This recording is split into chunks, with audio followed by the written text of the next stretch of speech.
Good morning. Welcome to Walking Boxing. It is Wednesday, March 19th, 2025, and the fallout continues, if you can call it fallout, after the breakdown or the collapse of George Kambosos versus Yordan. Good news is, of course, that Jake Wiley has jumped into the passenger seat and will fight George Kambosos this Saturday night in Sydney at the Kudos Bank Arena. Now, I have had a little bit of a goss in this space. Now, I'm not saying it's 100% true, but I've got this information from a very, very reliable source, and that is the fight, as expected, hadn't sold well. And as I mentioned yesterday, pretty much in the toilet. And I couldn't help myself yesterday even, and I've done it a week or two ago as well, where I jumped on the Kudos Bank Arena site, or Ticketek site, sorry, and looked at the tickets, and there is a lot of tickets still for sale. Now, the word is on the street that there was only about 1,100 tickets sold.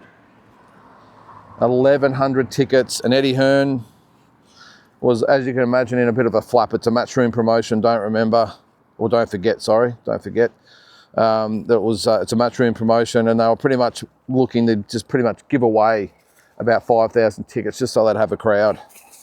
So it's amazing how much of a, well, I hate to say it, but a flop this event had been. Maybe it might be salvaged by the fact that there's an Aussie in the fight on Saturday night. I doubt it. Don't think you've bought tickets yet. You're going to go, but it looks like the whole upper tier of the arena has just been blocked off, so you can't actually buy tickets. So there's no tickets available now.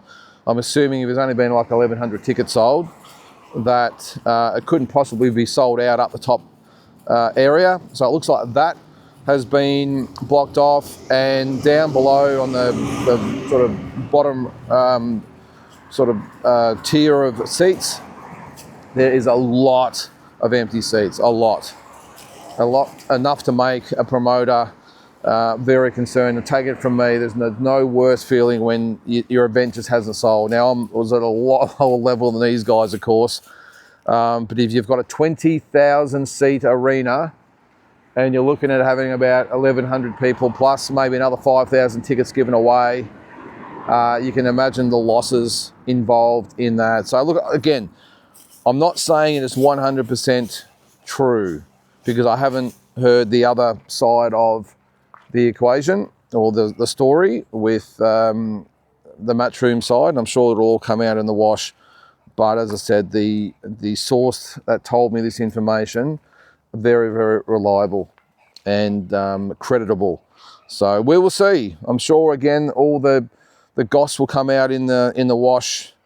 But if that is the case, and I'm only saying what I've been told, if that is the case, that is an absolute disaster. Come here, man. An absolute disaster for Team Kambosos. And you've got to ask again, where has it all gone wrong? I mean, we've got a guy who sold 40-odd thousand tickets, more than 40,000 tickets to Marvel Stadium in Melbourne for his defence against Haney. What was it? 15,000 or whatever it was for the Lomachenko fight. The big homecoming, it was lauded and promoted as the big homecoming for George. And I think he said that he hadn't fought in Sydney since the Brandon Ogilvie fight back in 2016. So it was the big homecoming, bringing the big stadium fights back to Sydney, and it's just been what looks like a massive failure. But I said yesterday, and I'll stand by it, my opinion is most of this has to do with the fact that he's chosen an Indonesian to fight, and this has nothing to do with Indonesian people or boxers or the Indonesian boxing as a whole. This has got to do with the perception of Indonesian boxers in this country, and it's got mostly to do with the fact that so many of them have been brought out to be knocked out by young up-and-comers or house fighters or whatever it might be, and the Aussie public are very, very wary of of fighters from that country, unfortunately, a bit like the Thais as well, maybe the Fijians as well.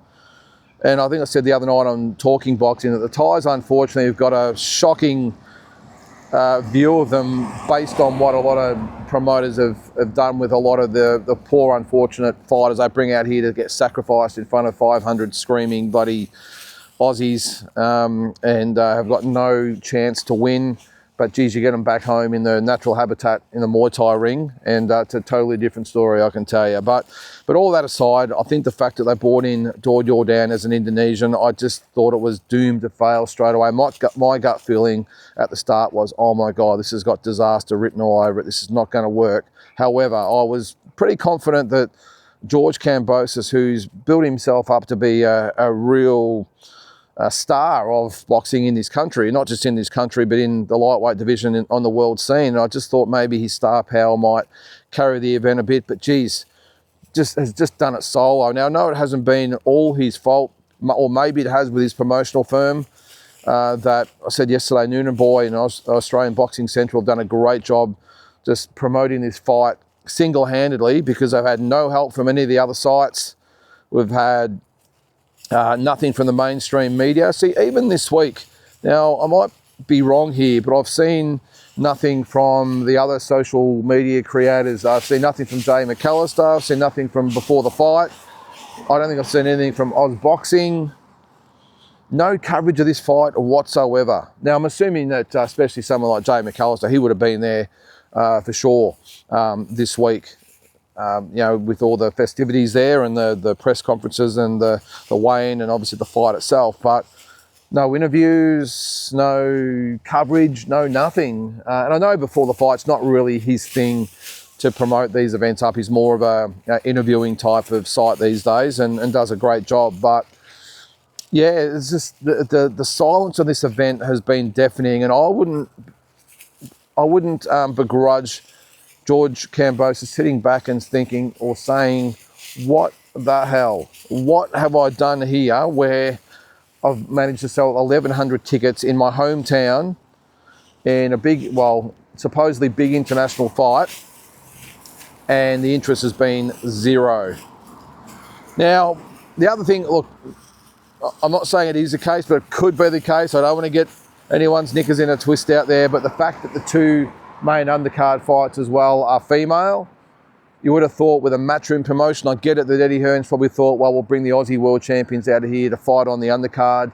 But has that made the event fall a little bit flat as well? Normally, even the No Limit guys, they have a good solid undercard fight to go with the main fight, or at least a couple of big names.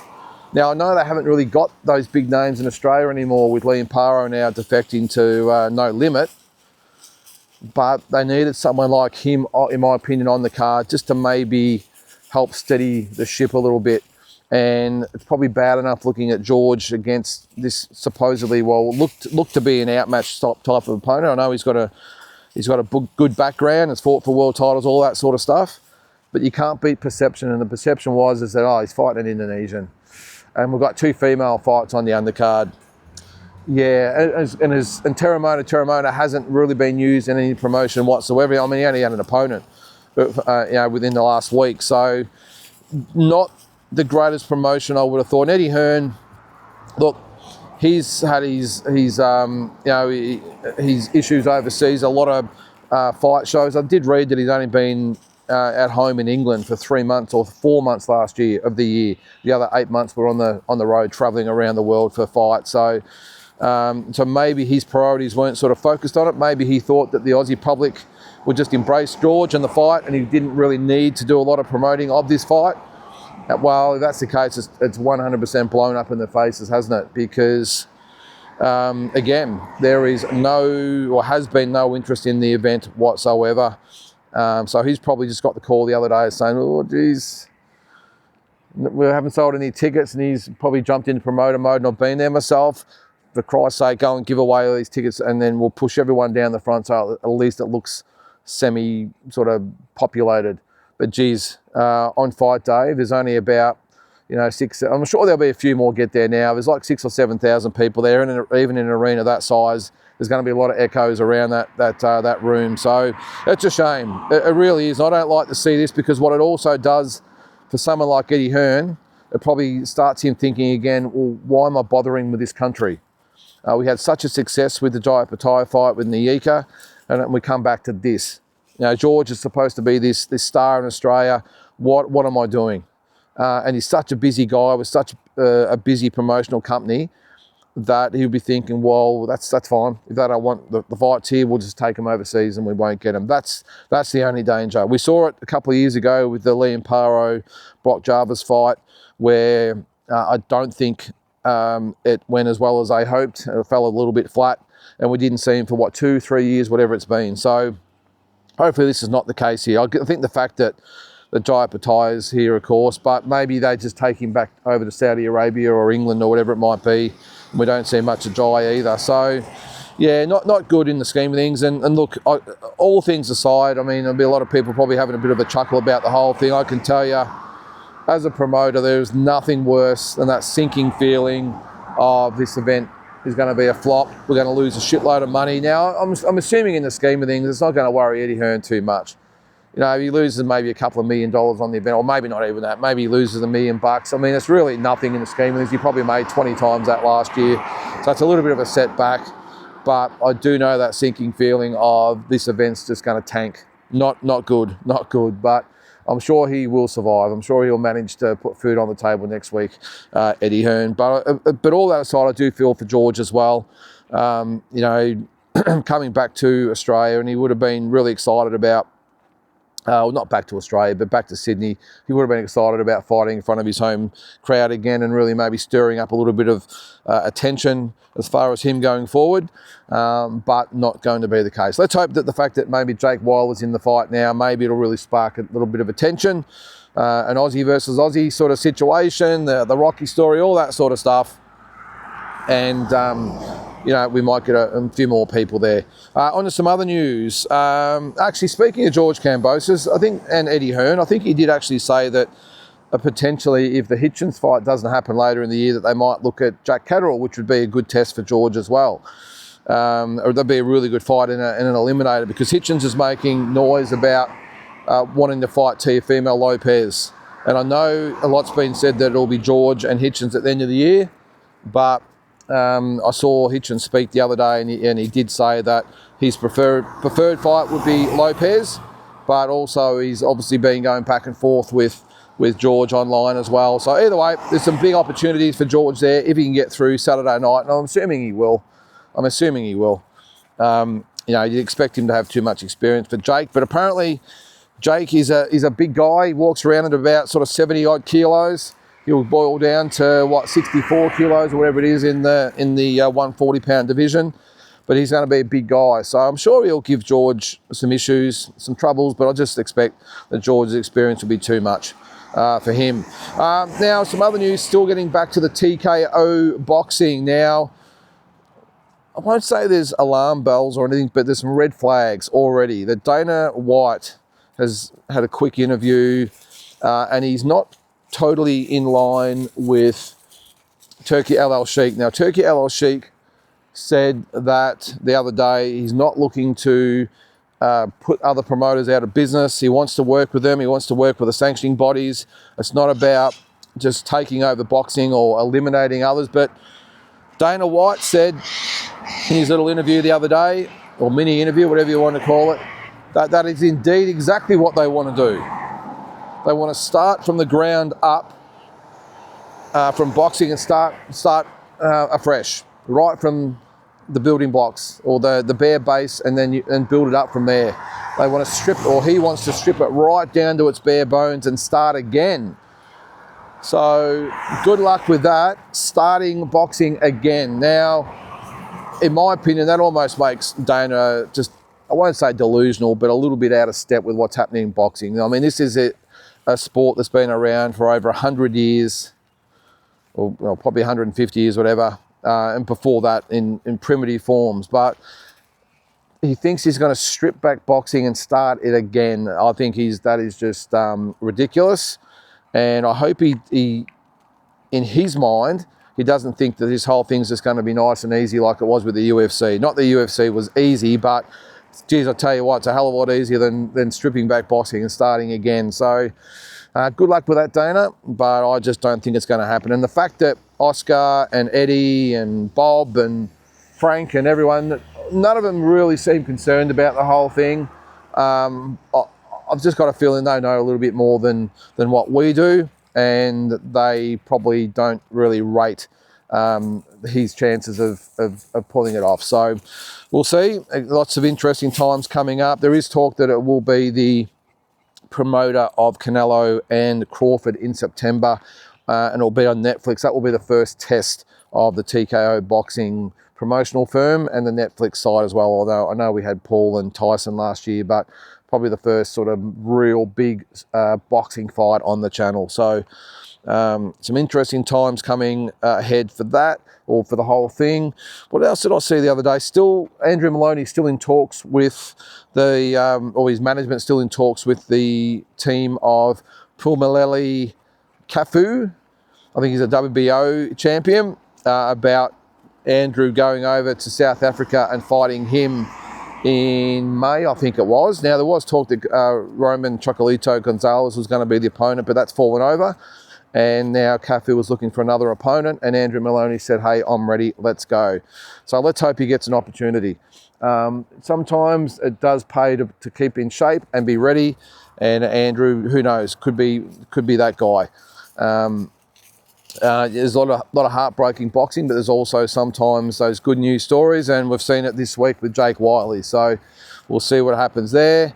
And this weekend also, Sebastian Fundora back in action against Shordale Booker. Can you believe it's been a year since he's beaten Tim Tszyu? Tim Tszyu's about to have his second fight since that loss to Fundora, and this is Fundora's first fight. So again, I don't know who's managing, well, I do know who's managing Fundora, but I don't know what they're actually doing with his career, because, geez, he had that Spence fight that didn't come through. Then the Crawford fight was out there as well that didn't come through. Now it's fighting Shordale Booker at the Mandalay Bay this weekend. I did see Jesus Ramos Jr.'s on the undercard, so he's another one that will probably put his hat in the ring for these big 154-pound fights. And geez, what a next sort of 12 to 18 months we're going to have in the 154-pound division, especially if Tim gets over Joey Spencer. We're going to have Tim, we've got Barkram Murtazaliev, we've got Boachok, of course we've got Crawford, although he's going to 168, obviously Fundora, maybe Spence will come back, who knows. We've got Ortiz, so many great fighters at that weight, Madrimov.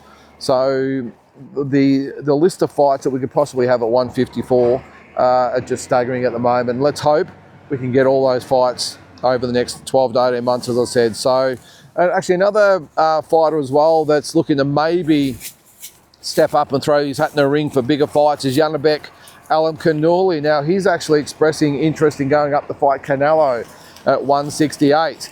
So what a fight that would be. But he's also open to a fight with Bakram Murtazaliev. What a fight that would also be. So I like the fact that Janibek's actually putting his hand up and saying, oh, okay, I'm ready to fight these guys, because so far, I mean, he's 31 years of age and he's never had a big fight, ever. He's got another one planned for Kazakhstan, I think, in a couple of months' time.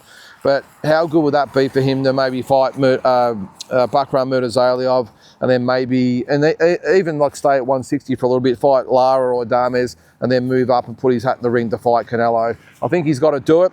He's got a great manager in Egis Klimas, so you would think that at some stage he'll test himself. But I hope he doesn't fall into the category of one of those just elite fighters who just never had a big fight, and we just never seen, or never did get to see him at his peak against some other great fighters. And all of a sudden, even the middleweight division with Adames, Shiraz is in there as well, and Lara, he's still got a couple of good fights at that weight. And then, as I said, throw in Bakram Murtazaliev as well, and who knows. So, or the other thing, could we see, if it all goes according to plan, maybe Janibek come to Australia and fight Michael Zarafa?